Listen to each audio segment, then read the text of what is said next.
The one thing I did want to add is that if you are having trouble creating a route and you know your transportation issues, use Google Maps is a great resource. Recently they have not only included transit, at least in my area, but they also have a on foot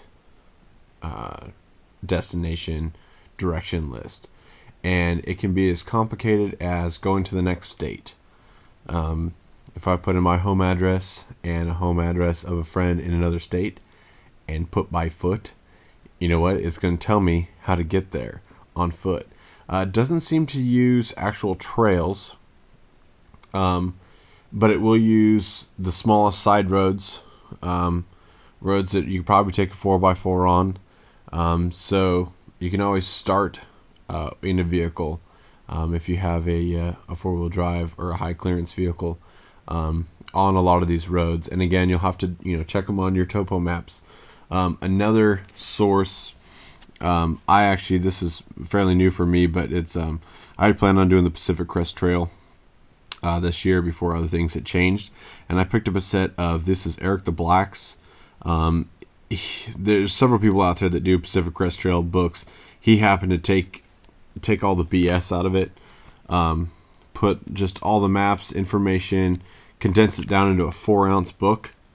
And there are, I believe, 3 books for California, 1 for Oregon, and 1 for Washington. I have the Oregon and Washington one. I don't know if he has any more of these available. This was the first time I think he's done these smaller ones. He did the first ones that were a bigger book. This is the second edition. That's the smaller ones, and I don't know how many he has left of these. But if you're in the Pacific Northwest and you're looking for alternative, Pacific Crest Trail is not that hard of a trail. It will offer a great amount of resources. It'll get you out of populated areas, and more than likely the other people you meet on the Pacific Crest Trail will be very, I don't know, it's friendly is the word, but anybody that knows Pacific Crest Trail,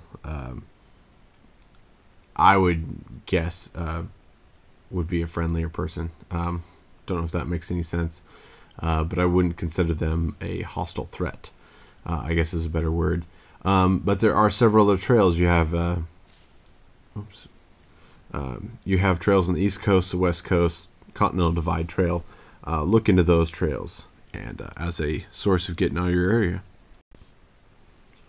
Alright, with bugging out, we already talked a little bit about your EDC bag, your get home bag, things that are in your vehicle, that can get you home, because I believe your home would be a great starting point, whether to get more gear, to gather family, friends, more resources before you left, or if it's a bugging situation, just to get you home, to your castle, basically.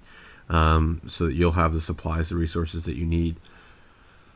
When you leave your house in a bug out situation, be prepared to reverse that same order you did from your, the stuff on you, to your bag you carry to work, back to your truck, back to your house.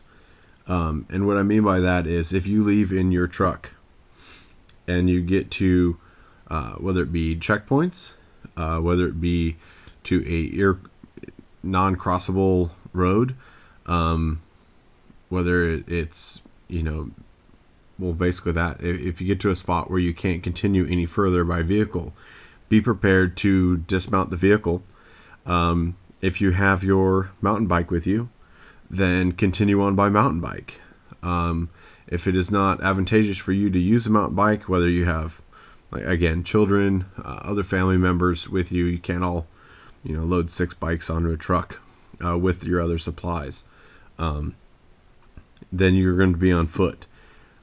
Be prepared for that. And as we go through this series, we're going to be talking about that, because your resources, your supplies that you will be able to carry on foot compared to your vehicle are going to vastly change your plan, and you're going to need to adapt to that plan.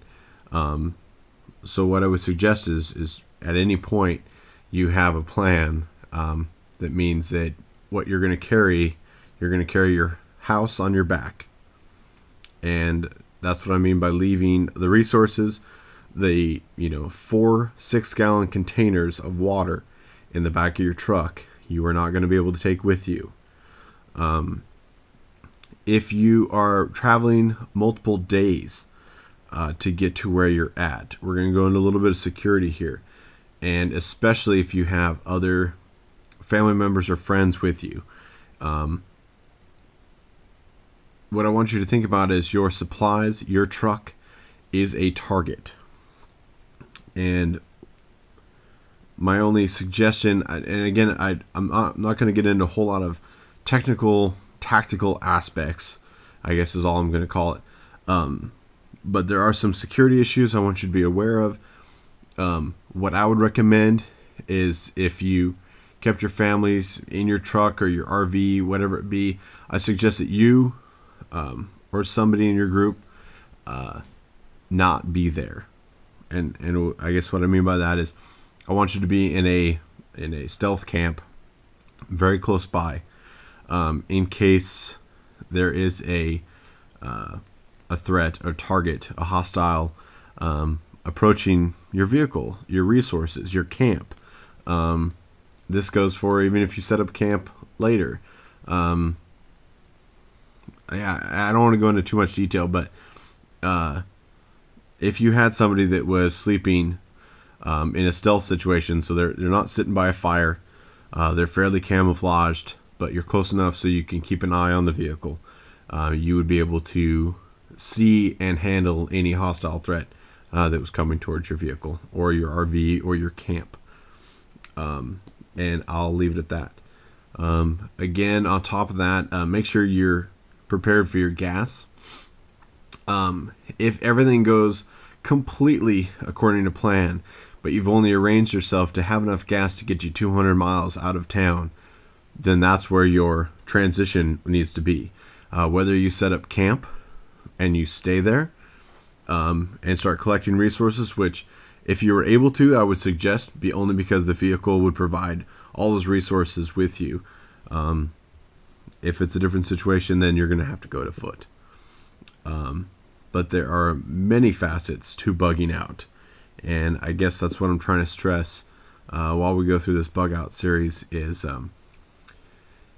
it seems to me on YouTube, again, there's a lot of people that claim they may are using the misnomers of what a bug out bag is as maybe a 72-hour kit. I personally believe that they are all completely different things.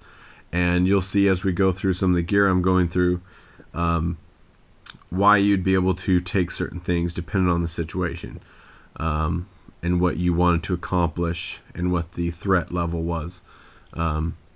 But I believe that a 72-hour kit should not be your bug out kit. It's a completely different thing. You're going to be carrying your house on your back as your bug out vehicle, as your bug out on foot. You're not going to be able to come back if that's the threat. And I guess that's what I'm trying to stress. And thanks, and we'll continue on.